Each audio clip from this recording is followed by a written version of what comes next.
하나님이 말씀하신 천국 가는 사람들의 특징 5가지. 심령이 가난한 자, 겸손한 마음. 천국은 모든 그리스도인이 꿈꾸는 영원한 본향입니다. 우리는 이 땅에서 잠시 나그네로 살다가 결국 하늘의 영원한 집으로 돌아갈 존재들입니다. 하지만 많은 사람들이 천국에 대해 막연한 소망만 가지고 있을 뿐, 정작 천국에 가는 사람들이 어떤 특징을 가져야 하는지에 대해서는 명확히 알지 못합니다. 오늘 우리는 예수님께서 직접 말씀하신 천국 가는 사람들의 5가지 특징에 대해 살펴보려고 합니다. 이 특징들은 산상수훈에서 예수님께서 선포하신 팔복의 말씀을 중심으로 구성되어 있습니다. 이 말씀들은 단순히 도덕적 교훈이 아니라 천국 백성이 가져야 할 본질적인 성품들입니다. 첫 번째로 살펴볼 특징은 바로 심령이 가난한 자의 모습입니다. 마태복음 5장 3절에서 예수님께서는 이렇게 말씀하셨습니다. 심령이 가난한 자는 복이 있나니 천국이 그들의 것이며, 이 말씀은 산상수훈의 시작이자 천국 백성의 첫 번째 조건입니다. 심령의 가난함이란 무엇인가? 심령이 가난하다는 것은 물질적으로 가난하다는 의미가 아닙니다. 이는 영적인 상태를 말하는 것으로 자신의 영적 빈곤함을 깨닫고 인정하는 것을 의미합니다. 즉, 자신이 하나님 앞에서 아무것도 아니며 하나님의 은혜 없이는 아무것도 할 수 없다는 것을 아는 마음의 상태입니다. 이것은 겸손의 극치입니다. 자신의 능력이나 의로움, 선함을 자랑하지 않고 오직 하나님의 긍휼과 은혜만을 의지하는 마음입니다.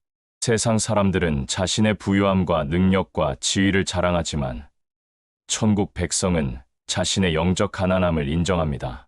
세리와 바리새인의 비유에서 이것을 명확히 볼 수 있습니다. 바리새인은 성전에 올라가서 자신의 의로움을 자랑했습니다.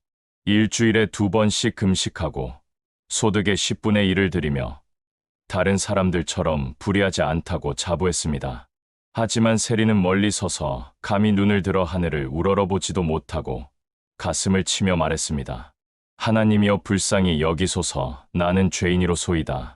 예수님께서는 의롭다 하심을 받고 집에 내려간 사람은 바리새인이 아니라 세리라고 말씀하셨습니다.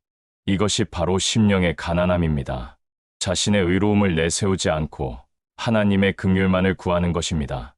자기의의 위험성. 심령이 가난하지 못한 가장 큰 이유는 자기 의로움 때문입니다. 사람들은 자신이 착하다고, 다른 사람들보다 낫다고 생각하기 쉽습니다. 이런 생각은 매우 위험합니다. 왜냐하면 자기의는 하나님의 구원을 거부하는 것이기 때문입니다. 바리새인들이 예수님을 거부했던 가장 큰 이유가 바로 이것이었습니다. 그들은 자신들이 율법을 잘 지키고 있다고 생각했습니다. 자신들의 의로움으로 하나님께 인정받을 수 있다고 믿었습니다. 그래서 죄인들의 친구가 되시고 세리와 창녀들과 함께 식사하시는 예수님을 이해할 수 없었습니다. 예수님께서는 건강한 자에게는 의사가 쓸데없고 병든 자에게라야 쓸데있다고 말씀하셨습니다. 자신이 영적으로 건강하다고 생각하는 사람은 예수님이 필요 없습니다. 하지만 자신이 영적으로 병들었고 죽어가고 있다는 것을 아는 사람만이 예수님께 나아옵니다. 이사야 선지자도 자신의 죄악을 깊이 깨달았습니다. 하나님의 영광을 보았을 때 그는 화로다 나여 망하게 되었도다. 나는 입술이 부정한 사람이요 입술이 부정한 백성 중에 거주하면서 만군의 여호와이신 왕을 베었음이로다라고 고백했습니다. 하나님의 거룩하심 앞에서 자신의 더러움을 발견한 것입니다. 회개의 시작점. 심령의 가난함은 진정한 회개의 시작점입니다. 자신이 죄인이라는 것을 인정하지 않으면 회개할 수 없습니다. 회개는 단순히 잘못을 인정하는 것이 아니라 자신의 본질적인 죄악됨을 깨닫고 하나님께로 돌아서는 것입니다. 세례 요한이 광야에서 외쳤던 메시지도 회개하라, 천국이 가까이 왔느니라였습니다. 천국은 회개하는 자들에게 열립니다. 그리고 회개는 자신의 영적 가난함을 인정하는 것에서 시작됩니다. 탕자의 비유에서 작은 아들이 아버지의 집으로 돌아올 수 있었던 것도 자신의 처지를 정확히 깨달았기 때문입니다. 아버지께 죄를 지었으니 아들이라 일컬음을 감당하지 못하겠나이다라는 고백이 그의 입에서 나왔을 때 아버지는 그를 기쁘게 맞아주셨습니다. 자신이 잘났다고, 능력 있다고, 의롭다고 생각하는 사람은 돌아올 이유가 없습니다. 하지만 자신이 아무것도 아니며 아버지의 집, 품꾼에도 미치지 못한다는 것을 아는 사람은 돌아올 수밖에 없습니다. 은혜의 필요성 인식. 심령이 가난한 사람은 은혜의 필요성을 절실히 느낍니다. 자신의 힘으로는 구원받을 수 없다는 것을 압니다. 자신의 선행으로 천국에 갈 수 없다는 것을 압니다. 오직 하나님의 은혜만이 자신을 구원할 수 있다는 것을 믿습니다. 바울은 이것을 명확하게 깨달았던 사람입니다. 그는 율법에 대하여는 바리새인이요 열심으로는 교회를 박해하고 율법의 의로는 흠이 없는 자였습니다. 하지만 다메섹 도상에서 부활하신 예수님을 만난 후 그의 생각은 완전히 바뀌었습니다. 그는 자신의 모든 자랑거리를 배설물로 여기게 되었습니다. 그리고 오직 예수 그리스도를 아는 지식의 고상함 때문에 다른 모든 것을 해로 여기게 되었습니다. 이것이 바로 심령의 가난함입니다. 에베소서 2장 8절에서 9절에서 바울은 너희는 그 은혜에 의하여 믿음으로 말미암아 구원을 받았으니 이것은 너희에게서 난 것이 아니요 하나님의 선물이라 행위에서 난 것이 아니니 이는 누구든지 자랑하지 못하게 함이라고 선언했습니다. 구원은 전적으로 하나님의 은혜입니다. 의존의 자세. 심령이 가난한 사람은 하나님을 전적으로 의존합니다. 자신의 지혜를 의지하지 않고 하나님의 지혜를 구합니다. 자신의 힘을 자랑하지 않고 하나님의 능력을 의지합니다. 자신의 계획을 앞세우지 않고 하나님의 뜻을 구합니다. 잠언 3장 5절에서 6절은 이렇게 말합니다. 너는 마음을 다하여 여호와를 신뢰하고 내 명철을 의지하지 말라. 너는 범사의 그를 인정하라 그리하면 내 길을 지도하시리라. 이것이 바로 심령이 가난한 자의 삶의 태도입니다. 다윗은 이런 의존의 자세를 잘 보여준 인물입니다. 그는 골리앗 앞에서도 자신의 힘을 의지하지 않았습니다. 오히려 너는 칼과 창과 단창으로 내게 나아오거니와 나는 만군의 여호와의 이름 곧 내가 모욕하는 이스라엘 군대의 하나님의 이름으로 내게 나아가노라고 선언했습니다. 시편 기자도 어떤 사람은 병거, 어떤 사람은 말을 의지하나 우리는 여호와 우리 하나님의 이름을 자랑하리로다라고 노래했습니다. 이것이 심령이 가난한 자의 신앙입니다. 하나님의 충만함으로 채워짐. 놀라운 것은 심령이 가난한 자가 결국 가장 부유하게 된다는 사실입니다. 자신을 비울 때 하나님의 충만함으로 채워지기 때문입니다. 자기를 낮출 때 하나님께서 높여주시기 때문입니다. 예수님께서도 자기를 높이는 자는 낮아지고 자기를 낮추는 자는 높아지리라고 말씀하셨습니다. 이것은 영적 세계의 법칙입니다. 자신을 비울수록 하나님의 것으로 채워지고 자신을 낮출수록 하나님께서 높여주십니다. 요한 3장 30절에서 세례 요한은 그는 흥하여야 하겠고 나는 쇠하여야 하리라고 고백했습니다. 이것이 심령이 가난한 자의 고백입니다. 내가 줄어들고 예수님이 커지는 것. 이것이 천국 백성의 자세입니다. 천국이 그들의 것. 예수님께서는 심령이 가난한 자에게 천국이 그들의 것이라고 약속하셨습니다. 이것은 조건부 약속이 아니라 확정된 선언입니다. 천국이 될 것이 아니라 이미 그들의 것입니다. 심령이 가난한 자는 이미 천국을 소유하고 있습니다. 물론 완전한 천국은 미래에 경험하겠지만 그 천국의 삶이 지금 이 땅에서도 시작됩니다. 하나님과의 관계가 회복되고 죄 사함을 받고 성령의 내주하심을 경험하는 것이 바로 천국 삶의 시작입니다. 이것은 놀라운 역설입니다. 세상은 높아지려 하고 가지려 하고 채우려 합니다. 하지만 천국은 낮아지는 자, 비우는 자, 자신의 가난함을 인정하는 자의 것입니다. 이것이 하나님 나라의 원리입니다. 오늘 우리의 적용. 그렇다면 오늘 우리는 어떻게 심령이 가난한 자가 될 수 있을까요? 첫째, 날마다 하나님 앞에서 자신을 돌아봐야 합니다. 내가 얼마나 부족한지, 얼마나 연약한지, 얼마나 죄 많은 존재인지를 인정해야 합니다. 둘째, 자기 의를 내려놓아야 합니다. 내가 다른 사람보다 낫다는 생각, 내가 착하다는 생각, 내가 구원받을 자격이 있다는 생각을 버려야 합니다. 오직 하나님의 은혜로만 구원받는다는 것을 인정해야 합니다. 셋째, 하나님을 의지하는 법을 배워야 합니다. 내 힘으로 살려고 하지 말고 하나님의 능력을 의지해야 합니다. 내 생각대로 하려 하지 말고 하나님의 뜻을 구해야 합니다. 넷째, 겸손한 마음을 유지해야 합니다. 교만은 심령의 가난함을 파괴합니다. 겸손만이 우리를 하나님 앞에 바로 서게 합니다. 빌립보서 2장 3절의 말씀처럼 아무 일에든지 다툼이나 허용으로 하지 말고 오직 겸손한 마음으로 각각 자기보다 남을 낮게 여겨야 합니다. 다섯째, 감사의 마음을 가져야 합니다. 내가 받을 자격이 없는데도 하나님께서 은혜를 베푸신 것에 대해 감사해야 합니다. 이 감사가 우리를 겸손하게 하고 심령을 가난하게 합니다. 애통하는 자, 죄를 슬퍼하는 마음. 천국 가는 사람들의 두 번째 특징은 애통하는 자의 모습입니다. 마태복음 5장 4절에서 예수님께서는 애통하는 자는 복이 있나니 그들이 위로를 받을 것임이요라고 말씀하셨습니다. 이 말씀은 첫 번째 복과 밀접하게 연결되어 있습니다. 심령이 가난한 자는 자신의 영적 상태를 깨닫게 되고 그 깨달음은 자연스럽게 애통으로 이어집니다. 자신이 얼마나 죄 많은 존재인지, 얼마나 하나님의 뜻에서 멀리 떨어져 있는지를 알게 될 때 진정한 슬픔이 생깁니다. 애통의 의미. 여기서 말하는 애통은 일반적인 슬픔과는 다릅니다. 이것은 가장 깊고 강렬한 슬픔을 나타내는 단어입니다. 사랑하는 사람을 잃었을 때 느끼는 그런 깊은 슬픔을 의미합니다. 그런데 천국 백성은 무엇 때문에 이렇게 깊이 애통해야 할까요?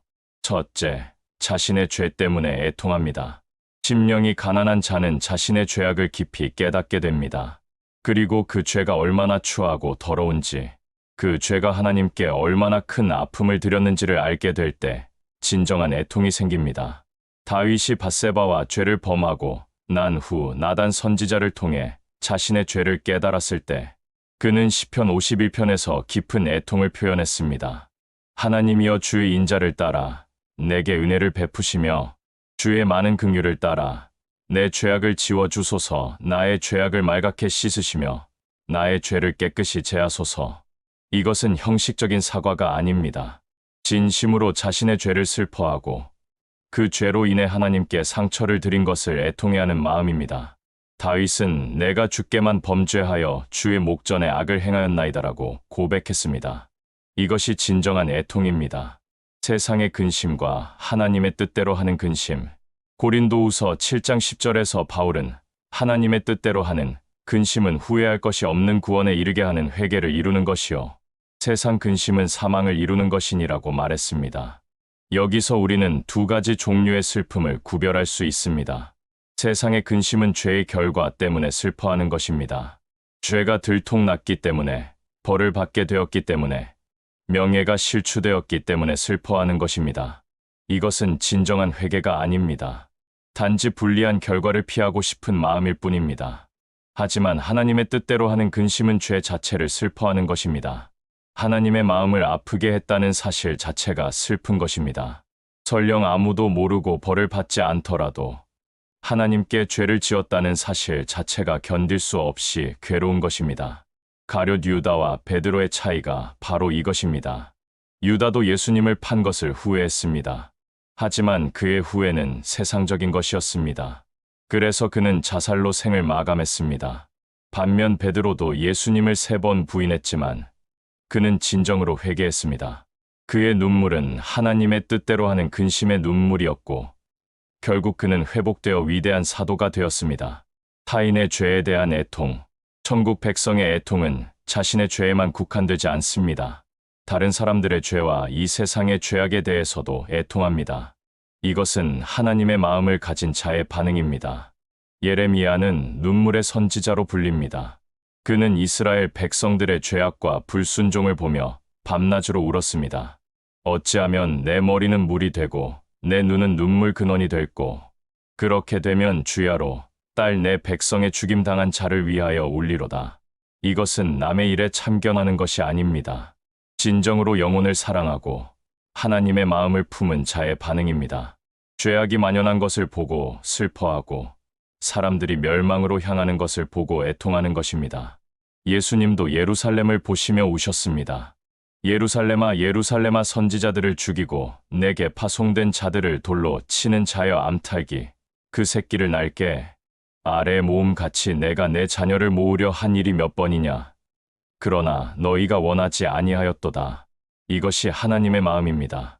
죄인들을 향한 긍휼과 사랑, 그들이 멸망하는 것을 원치 않으시는 하나님의 마음입니다. 천국 백성은 이런 하나님의 마음을 품고 이 세상의 죄악을 보며 애통합니다. 세상의 고통에 대한 공감. 천국 백성의 애통은 또한 세상의 고통과 아픔에 대한 공감으로 나타납니다. 이것은 단순한 동정심이 아니라 진정으로 다른 사람의 아픔을 자신의 아픔으로 느끼는 것입니다. 로마서 12장 15절에서 바울은 즐거워하는 자들과 함께 즐거워하고 우는 자들과 함께 울라고 권면했습니다. 이것이 천국 백성의 태도입니다. 다른 사람의 슬픔을 외면하지 않고 함께 아파하고 울어주는 것입니다. 욥기를 보면 욥의 세 친구들이 욥의 재난을 듣고 찾아왔을 때 그들은 7일 7밤을 욥과 함께 땅에 앉아 있으면서 한마디도 하지 않았습니다. 욥의 고통이 심함을 보았기 때문입니다. 비록 나중에 그들이 잘못된 충고를 했지만 처음 그들의 반응은 진정한 공감이었습니다. 예수님은 나사로의 죽음 앞에서 우셨습니다. 비록 곧 나사로를 살리실 것을 아셨지만 죽음 앞에서 슬퍼하는 사람들을 보시며 함께 우셨습니다. 이것이 천국 백성의 마음입니다. 회개로 이어지는 애통. 진정한 애통은 반드시 회개로 이어집니다. 단순히 슬퍼하기만 하는 것이 아니라 그 슬픔이 변화를 가져오는 것입니다. 죄를 슬퍼하고 그 죄에서 돌이키는 것입니다. 요엘서 2장 12절에서 13절에서 하나님은 너희는 이제라도 금식하고 울며 애통하고 마음을 다하여 내게로 돌아오라. 너희는 옷을 찢지 말고 마음을 찢고 너희 하나님 여호와께로 돌아올지어다라고 말씀하셨습니다. 외적인 표현보다 중요한 것은 마음의 변화입니다. 진정으로 마음을 찢고 하나님께로 돌아오는 것. 이것이 참된 회개이고 이런 회개를 가져오는 애통이 천국 백성의 특징입니다. 느헤미야가 예루살렘 성벽이 무너진 것을 듣고 울며 수일 동안 슬퍼하며 하늘의 하나님 앞에 금식하며 기도했을 때 그의 애통은 행동으로 이어졌습니다. 그는 왕에게 나아가 예루살렘으로 가서 성벽을 재건하게 해달라고 요청했고 결국 그 일을 이루었습니다. 위로를 받을 것. 예수님께서는 애통하는 자가 위로를 받을 것이라고 약속하셨습니다. 이것은 놀라운 약속입니다.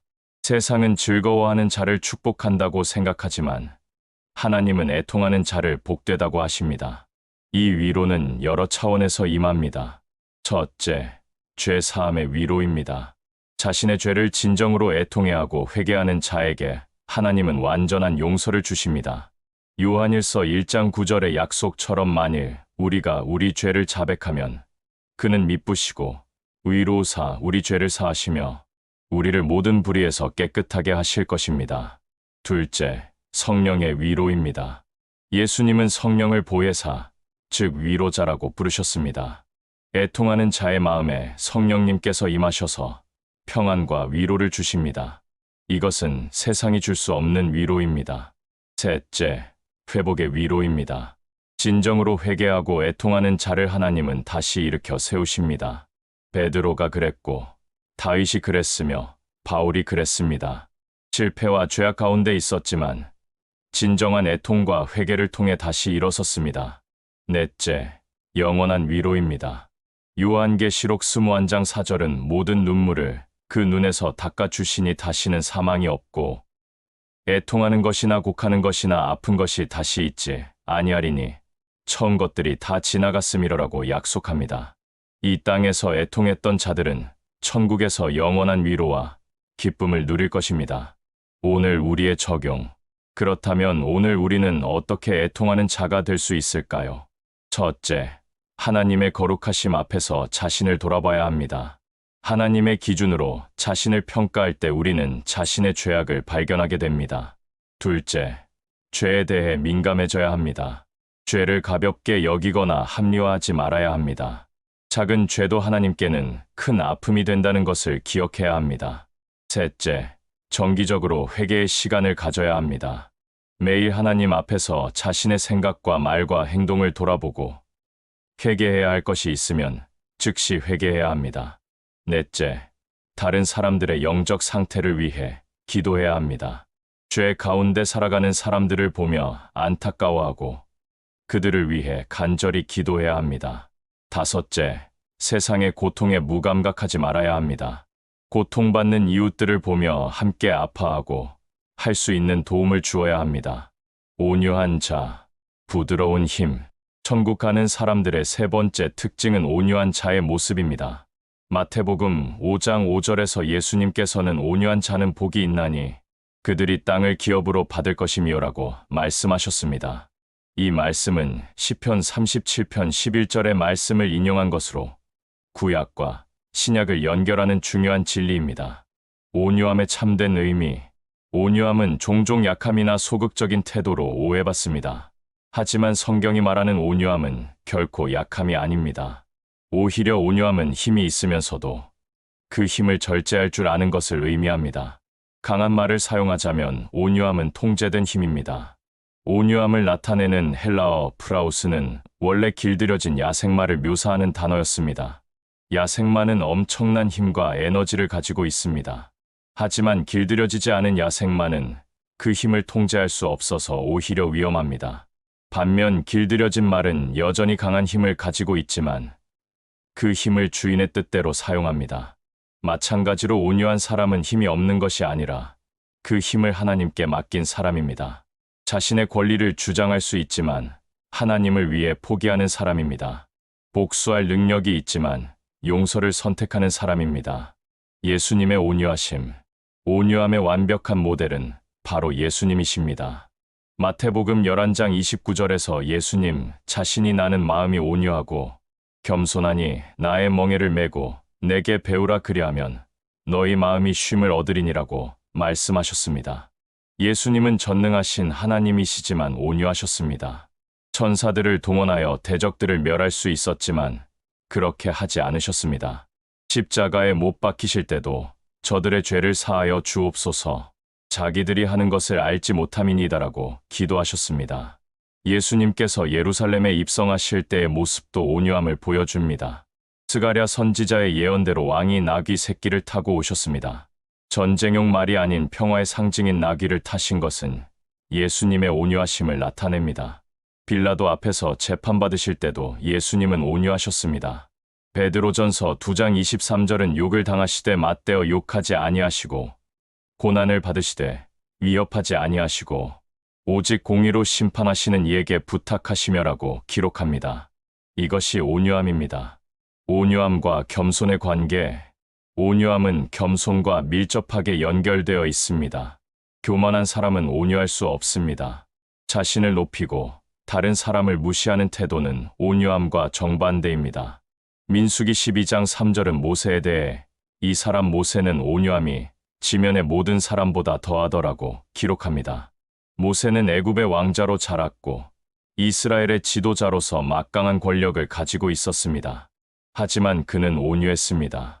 모세의 온유함은 그가 백성들에게 무시당하고 원망받을 때 더욱 분명히 드러났습니다. 백성들이 반역하고 불평할 때도 모세는 인내했습니다. 물론 때로는 강하게 책망하기도 했지만 그의 기본 태도는 온유함이었습니다. 다윗도 온유함을 보여준 인물입니다. 사울 왕이 그를 죽이려 할 때 2번이나 사울을 죽일 기회가 있었지만 다윗은 그렇게 하지 않았습니다. 여호와께서 기름 부으신 자를 해할 수 없다며 복수를 하나님께 맡겼습니다. 온유함과 분노의 균형. 온유하다고 해서 결코 화를 내지 않는다는 의미는 아닙니다. 예수님도 성전에서 장사하는 자들을 내쫓으실 때는 노끈으로 채찍을 만들어 사용하셨습니다. 바울도 갈라디아 교회의 잘못된 가르침에 대해 강하게 책망했습니다. 문제는 무엇에 대해 화를 내느냐입니다. 자기 자신을 위해서는 화를 내지 않지만 하나님의 영광과 진리를 위해서는 강하게 대응하는 것이 온유한 자의 태도입니다.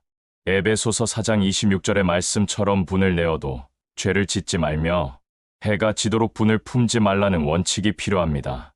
온유한 사람은 자신의 감정을 통제할 줄 압니다. 상황에 휘둘리지 않고 하나님의 뜻에 따라 반응합니다.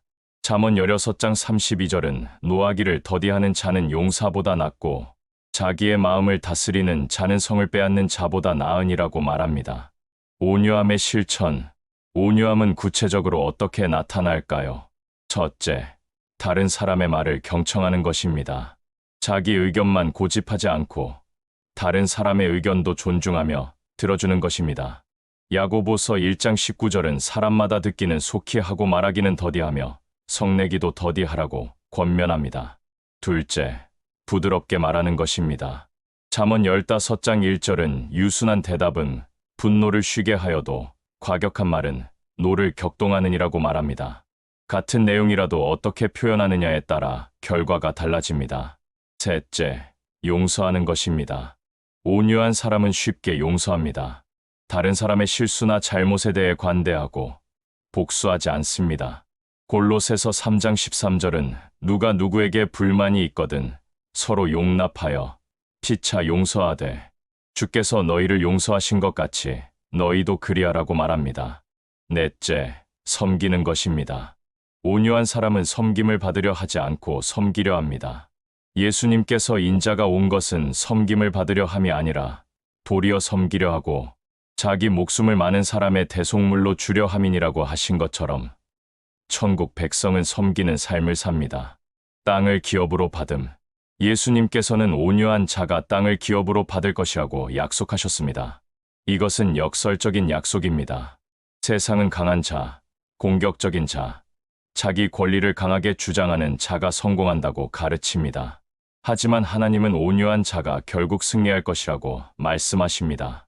이 약속은 여러 차원에서 성취됩니다. 첫째, 영적 차원에서 온유한 자는 하나님과의 관계에서 평안을 누립니다. 교만하고 공격적인 사람은 항상 불안하고 긴장되어 있지만 온유한 사람은 마음의 평안을 누립니다. 둘째, 관계적 차원에서 온유한 자는 좋은 인간관계를 누립니다. 사람들은 온유한 사람을 신뢰하고 좋아합니다. 반면 공격적이고 교만한 사람은 외롭습니다. 셋째, 종말론적 차원에서 온유한 자는 새하늘과 새 땅을 유업으로 받을 것입니다.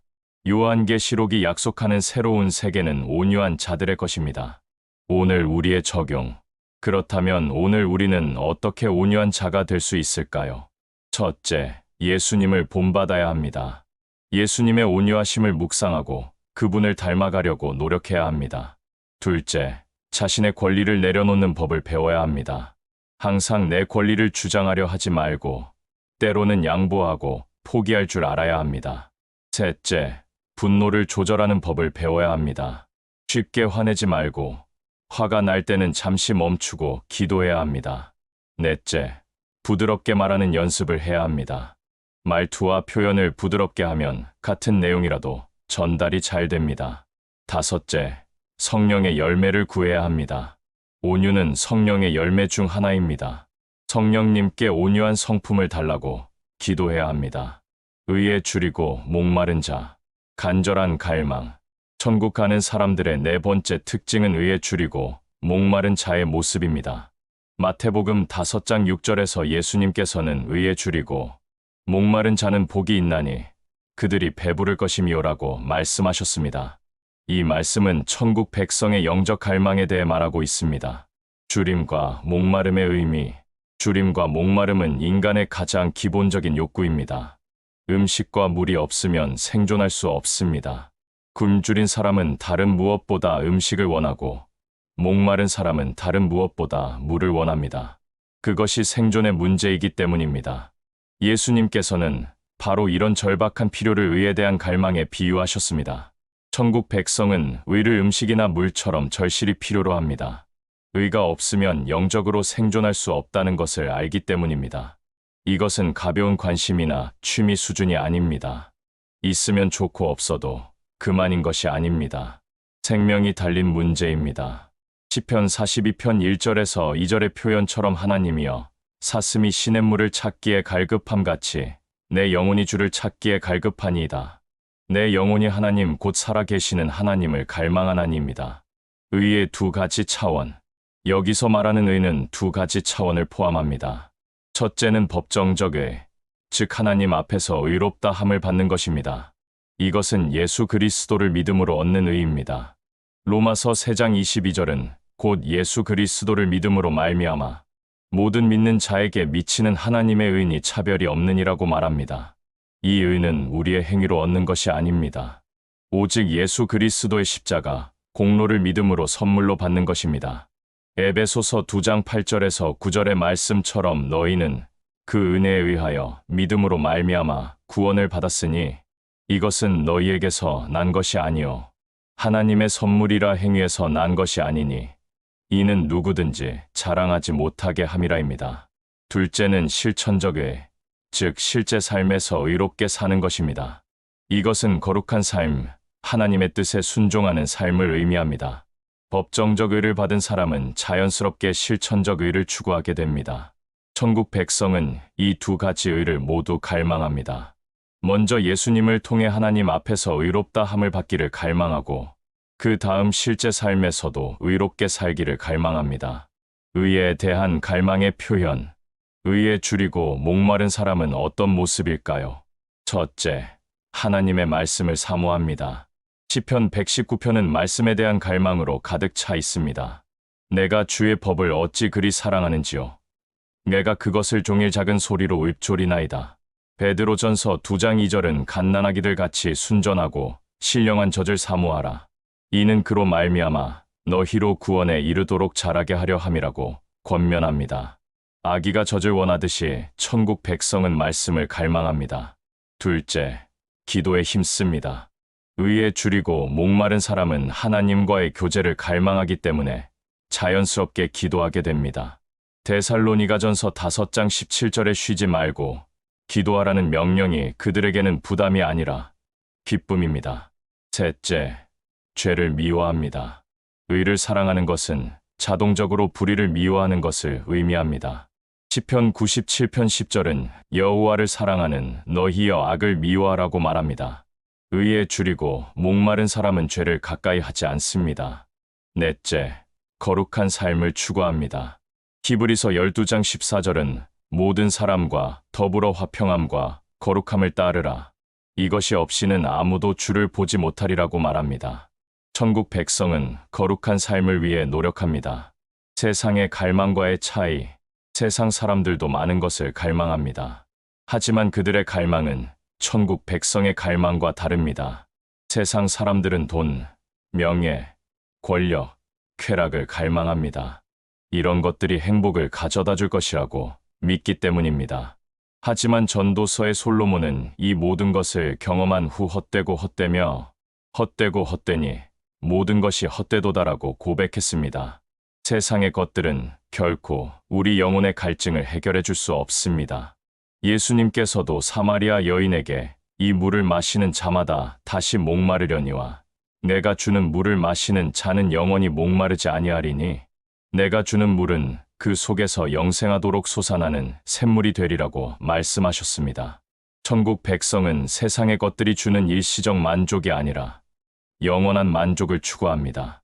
그래서 의를 갈망하는 것입니다. 의를 추구하는 실제, 의에 줄이고 목마른 삶은 구체적으로 어떻게 나타날까요? 첫째, 하나님과의 관계를 최우선으로 합니다. 아무리 바빠도 하나님과의 교제 시간을 포기하지 않습니다. 마태복음 6장 33절의 말씀처럼 너희는 먼저 그의 나라와 그의 의를 구하라. 그리하면 이 모든 것을 너희에게 더하시리라는 원칙을 따라 삽니다. 둘째, 죄와 타협하지 않습니다. 세상이 아무리 유혹해도 손해를 보더라도 죄를 짓지 않으려고 노력합니다. 요셉이 보디발의 아내의 유혹을 거절했던 것처럼 내가 어찌 이 큰 악을 행하여 하나님께 죄를 지으리이까라는 태도를 가집니다. 셋째, 말씀대로 살려고 노력합니다. 야고보서 1장 22절은 너희는 말씀을 행하는 자가 되고 듣기만 하여 자신을 속이는 자가 되지 말라고 권면합니다. 의에 줄이고 목마른 사람은 말씀을 듣는 것으로 만족하지 않고 실천하려고 노력합니다. 넷째, 정의롭지 못한 것을 보면 분노합니다. 가난한 자들이 억압받고 약자들이 착취당하고 불의가 만연한 것을 보면 참지 못합니다. 아모스 선지자처럼 정의를 물같이 공의를 마르지 않는 강같이 흐르게 하라고 외칩니다. 배부를 것이라는 약속. 예수님께서는 의에 줄이고 목마른 자가 배부를 것이라고 약속하셨습니다. 이것은 확실한 약속입니다. 하나님께서는 의를 갈망하는 자를 결코 실망시키지 않으십니다. 이 약속은 여러 방식으로 성취됩니다. 첫째, 법정적 의를 받습니다. 예수님을 믿음으로 하나님 앞에서 의롭다 함을 받습니다. 로마서 5장 1절에 그러므로 우리가 믿음으로 의롭다 하심을 받았으니 우리 주 예수 그리스도로 말미암아 하나님과 화평을 누리자라는 선언을 경험합니다. 둘째, 성화의 과정을 경험합니다. 성령님께서 우리 안에서 역사하셔서 점점 그리스도를 닮아가게 하십니다. 빌립보서 1장 6절의 약속처럼 너희 안에서 착한 일을 시작하신 이가 그리스도 예수의 날까지 이루실 줄을 우리는 확신하노라입니다. 셋째, 영적 만족을 경험합니다. 세상의 것들로는 채울 수 없었던 영혼의 갈증이 하나님 안에서 해결됩니다. 시편 107편 9절의 말씀처럼 그가 사모하는 영혼에게 만족을 주시며 줄인 영혼에게 좋은 것으로 채워주심이로다를 경험합니다. 넷째, 영원한 의를 유업으로 받습니다. 요한계시록이 약속하는 새하늘과 새 땅은 의가 거하는 곳입니다. 그곳에서 천국 백성은 영원히 의로운 삶을 누릴 것입니다. 오늘 우리의 적용. 그렇다면 오늘 우리는 어떻게 의에 줄이고 목마른 자가 될 수 있을까요? 첫째, 우리의 갈망을 점검해야 합니다.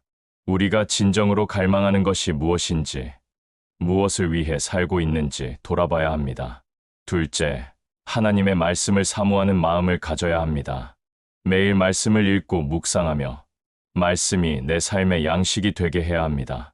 셋째, 거룩한 삶을 추구해야 합니다. 죄와 타협하지 않고 하나님의 뜻대로 살려고 노력해야 합니다. 넷째, 기도 생활을 강화해야 합니다. 하나님과의 교제를 통해 영적 갈증을 해소해야 합니다. 다섯째, 하나님의 의를 이 땅에 실현하기 위해 노력해야 합니다. 불의를 보고 침묵하지 말고 정의와 공의를 위해 목소리를 내야 합니다. 마음이 청결한 자, 순수한 동기. 천국 가는 사람들의 5번째 특징은 마음이 청결한 자의 모습입니다.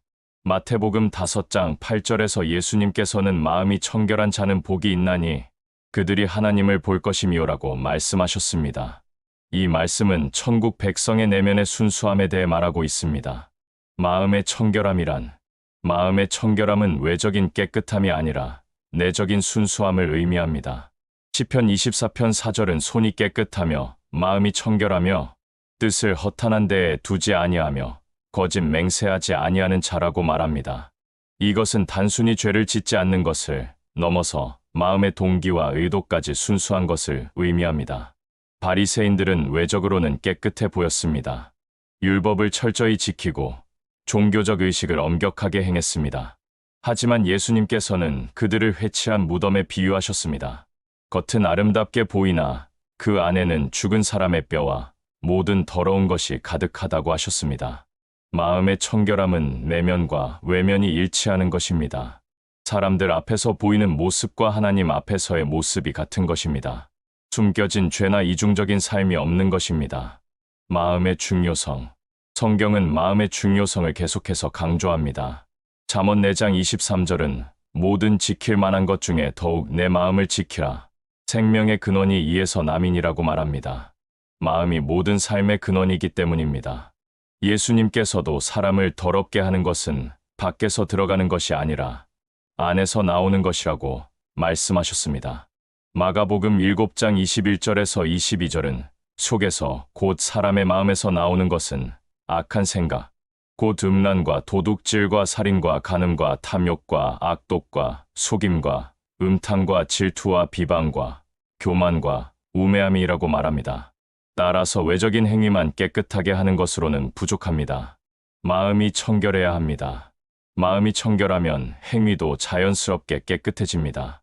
하지만 마음이 더러우면 아무리 외적으로 깨끗한 척해도 결국 더러운 것이 드러나게 됩니다. 마음을 청결하게 하는 방법. 그렇다면 어떻게 마음을 청결하게 할 수 있을까요? 첫째, 하나님의 말씀으로 씻어야 합니다. 시편 119편 9절은 청년이 무엇으로 그의 행실을 깨끗하게 하리이까? 주의 말씀만 지킬 따름이니이다라고 말합니다. 말씀이 우리 마음의 거울이 되어 더러운 것을 보여주고 동시에 그것을 깨끗하게 해줍니다. 에베소서 5장 26절은 이는 곧 물로 씻어 말씀으로 깨끗하게 하사 거룩하게 하려 하심이라고 말합니다. 말씀을 읽고 묵상하고 순종할 때 우리 마음이 점점 청결해집니다. 둘째, 예수님의 피로 정결함을 받아야 합니다. 요한일서 1장 7절은 그가 빛 가운데 계신 것 같이 우리도 빛 가운데 행하면 우리가 서로 사귐이 있고 그 아들 예수의 피가 우리를 모든 죄에서 깨끗하게 하실 것이오라고 약속합니다. 우리는 스스로 마음을 깨끗하게 할 수 없습니다. 오직 예수님의 십자가의 피만이 우리를 정결하게 할 수 있습니다. 히브리서 9장 14절은 하물며 영원하신 성령으로 말미암아 흠 없는 자기를 하나님께 드린 그리스도의 피가 어찌 너희 양심을 죽은 행실에서 깨끗하게 하고 살아 계신 하나님을 섬기게 하지 못하겠느냐라고 말합니다. 셋째, 성령님의 역사를 받아야 합니다. 디도서 3장 5절은 우리를 구원하시되 우리가 행한 바 의로운 행위로 말미암지 아니하고 오직 그의 긍휼하심을 따라 중생의 씻음과 성령의 새롭게 하심으로 하셨나니라고 말합니다. 성령님께서 우리 안에 거하시면서 우리를 변화시키십니다. 더러운 생각이 들어올 때 경고해 주시고 올바른 길로 인도해 주십니다. 갈라디아서 5장 16절은 내가 이르노니 너희는 성령을 따라 행하라 그리하면 육체의 욕심을 이루지 아니하리라고 말합니다. 마음의 청결함의 구체적 표현. 마음이 청결한 사람은 어떤 모습일까요? 첫째, 순수한 동기를 가집니다. 선한 일을 할 때도 사람들에게 보이려고 하지 않고 오직 하나님을 기쁘시게 하려고 합니다. 마태복음 6장 1절은 사람에게 보이려고 그들 앞에서 너희 의를 행하지 않도록 주의하라. 그리하지 아니하면 하늘에 계신 너희 아버지께 상을 받지 못하느니라고 경고합니다. 둘째, 정직합니다. 거짓말이나 속임수가 없습니다. 있는 그대로 말하고 약속을 지킵니다. 시편 15편 2절은 정직하게 행하며 공의를 실천하며 그의 마음에 진실을 말하는 자라고 말합니다. 셋째, 용서합니다. 마음에 원한이나 분노를 품지 않습니다. 다른 사람의 잘못을 용서하고 과거의 상처를 놓아버립니다. 에베소서 4장 31절에서 32절은 너희는 모든 악독과 노함과 분냄과 떠드는 것과 비방하는 것을 모든 악의와 함께 버리고 서로 친절하게 하며 불쌍히 여기며 서로 용서하기를 하나님이 그리스도 안에서 너희를 용서하심과 같이 하라고 말합니다. 넷째, 깨끗한 생각을 합니다. 음란하거나 악한 생각을 경계합니다. 빌립보서 4장 8절은 무엇에든지 참되며 무엇에든지 경건하며 무엇에든지 옳으며 무엇에든지 정결하며 무엇에든지 사랑받을 만하며 무엇에든지 칭찬받을 만하며 무슨 덕이 있든지 무슨 기림이 있든지 이것들을 생각하라고 권면합니다. 단일한 마음, 마음의 청결함은 또한 마음의 단일함을 의미합니다. 야고보서 1장 8절은 두 마음을 품어 모든 일에 정함이 없는 자로다라고 말합니다. 마음이 청결한 사람은 하나님과 세상 사이에서 갈등하지 않고 오직 하나님만을 섬깁니다. 마태복음 6장 24절에서 예수님은 한 사람이 두 주인을 섬기지 못할 것이니 혹 이를 미워하고 저를 사랑하거나 혹 이를 중히 여기고 저를 경히 여김이라 너희가 하나님과 재물을 겸하여 섬기지 못하느니라고 말씀하셨습니다. 마음이 청결한 사람은 오직 하나님만을 주인으로 섬깁니다. 세상의 것들도 좋아할 수 있지만 그것들이 하나님의 자리를 대신하지는 못합니다. 하나님이 절대적 우선순위입니다. 또한 마음의 단일함은 위선이 없다는 것을 의미합니다. 로마서 12장 9절은 사랑에는 거짓이 없나니 악을 미워하고 선에 속하라고 말합니다. 것과 속이 다르지 않고 이중적이지 않습니다. 하나님을 볼 것이라는 약속. 예수님께서는 마음이 청결한 자가 하나님을 볼 것이라고 약속하셨습니다. 이것은 놀라운 약속입니다. 하나님을 본다는 것은 천국 백성의 최고의 특권이자 기쁨입니다. 이 약속은 여러 차원에서 성취됩니다. 첫째, 영적으로 하나님을 봅니다. 마음이 청결한 사람은 하나님의 임재를 민감하게 느낍니다. 하나님의 뜻을 분별할 수 있고 하나님의 음성을 들을 수 있습니다. 둘째, 하나님의 역사를 봅니다. 마음이 청결한 사람은 일상에서 하나님의 손길을 발견합니다. 다른 사람들이 우연이라고 생각하는 일들에서 하나님의 섭리를 봅니다. 셋째, 영광 중에 하나님을 볼 것입니다. 요한일서 3장 2절은 사랑하는 자들아, 우리가 지금은 하나님의 자녀라. 장래에 어떻게 될지는 아직 나타나지 아니하였으나 그가 나타나시면 우리가 그와 같을 줄을 아는 것은 그의 참모습 그대로 볼 것이기 때문이니라고 약속합니다. 천국에서 우리는 하나님을 직접 대면할 것입니다. 요한계시록 22장 4절은 그의 얼굴을 볼 터이요 그의 이름도 그들의 이마에 있으리라고 말합니다. 이것이 마음이 청결한 자에게 주어지는 최고의 복입니다. 마음을 청결하게 유지하기. 마음의 청결함을 유지하는 것은 지속적인 노력이 필요합니다. 잠언 4장 23절에 모든 지킬 만한 것 중에 더욱 내 마음을 지키라는 명령은 마음을 지키는 것이 우리의 책임임을 보여줍니다. 첫째, 날마다 죄를 회개해야 합니다. 우리는 매일 죄를 짓기 쉬운 존재이기 때문에 날마다 하나님 앞에서 자신을 돌아보고 회개해야 합니다. 둘째, 말씀으로 마음을 새롭게 해야 합니다. 로마서 12장 2절은 너희는 이 세대를 본받지 말고 오직 마음을 새롭게 함으로 변화를 받아 하나님의 선하시고 기뻐하시고 온전하신 뜻이 무엇인지 분별하도록 하라고 말합니다. 셋째, 나쁜 영향을 피해야 합니다. 고린도전서 15장 33절은 속지 말라. 악한 동무들은 선한 행실을 더럽히나니라고 경고합니다. 우리의 마음을 더럽힐 수 있는 것들로부터 거리를 두어야 합니다. 넷째, 좋은 것들로 마음을 채워야 합니다. 진공 상태는 없습니다. 나쁜 것을 버리면 좋은 것으로 채워야 합니다. 하나님의 말씀, 찬송, 기도, 선한 생각들로 마음을 채워야 합니다. 마음과 행동의 관계. 마음이 청결하면 행동도 자연스럽게 깨끗해집니다. 예수님께서 선한 나무가 아름다운 열매를 맺고 못된 나무가 나쁜 열매를 맺는다고 말씀하신 것처럼 마음의 상태가 행동을 결정합니다. 따라서 단순히 행동만 고치려고 하면 안 됩니다. 근본적으로 마음을 변화시켜야 합니다. 겉으로 드러나는 죄만 다루지 말고 그 죄의 뿌리가 되는 마음의 욕심과 생각을 다루어야 합니다. 예를 들어 화를 내는 문제가 있다면 단순히 화를 참으려고만 하지 말고 왜 화가 나는지 마음을 살펴야 합니다. 교만 때문인지, 욕심 때문인지, 상처 때문인지를 찾아서 그 뿌리를 해결해야 합니다. 결론적 권면. 지금까지 우리는 하나님께서 말씀하신 천국 가는 사람들의 5가지 특징을 살펴보았습니다. 심령이 가난한 자, 애통하는 자, 온유한 자, 의에 줄이고 목마른 자, 마음이 청결한 자입니다. 이 5가지 특징은 서로 밀접하게 연결되어 있습니다. 심령이 가난한 자는 자신의 죄를 깨닫고 애통하게 되며, 애통하는 자는 온유해지고, 온유한 자는 의를 갈망하게 되며, 의를 갈망하는 자는 마음이 청결해집니다. 이것은 단계적인 과정이기도 하고, 동시에 일어나는 변화이기도 합니다. 중요한 것은 이 모든 특징이 천국 백성의 필수적인 성품이라는 것입니다. 이런 성품 없이는 천국에 갈 수 없습니다. 하지만 우리가 스스로 이런 성품을 만들어낼 수는 없습니다. 이것은 성령님의 역사입니다. 갈라디아서 5장 22절에서 23절이 말하는 성령의 열매는 사랑과 희락과 화평과 오래, 참음과 자비와 양선과 충성과 온유와 절제니 이 같은 것을 금지할 법이 없느니라입니다. 따라서 우리가 해야 할 일은 성령님께 우리 자신을 온전히 맡기는 것입니다. 성령님께서 우리 안에서 역사하시도록 순종하고 협력하는 것입니다. 그럴 때 성령님께서 우리를 천국 백성답게 변화시켜 주실 것입니다. 또한 이 특징들이 완벽하게 갖춰져야만 천국에 갈 수 있다는 의미는 아닙니다. 우리는 이 땅에서 완전해질 수 없습니다.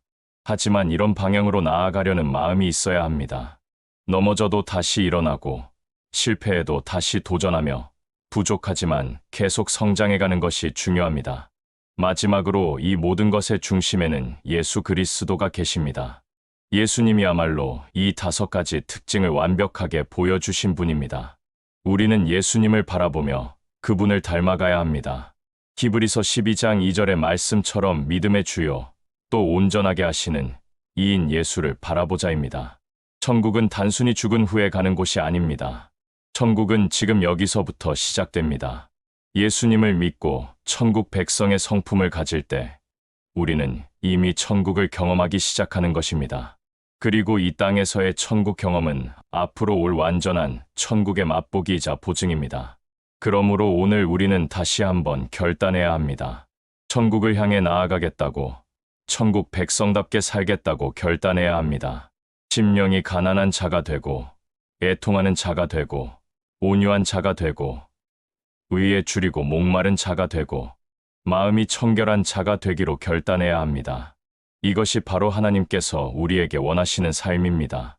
이렇게 살 때 우리는 이 땅에서도 하나님의 축복을 누리고 영원한 천국에서도 하나님과 함께 영광을 누릴 것입니다. 하나님의 은혜와 성령의 능력으로 우리 모두가 이런 삶을 살아가기를 간절히 기도합니다.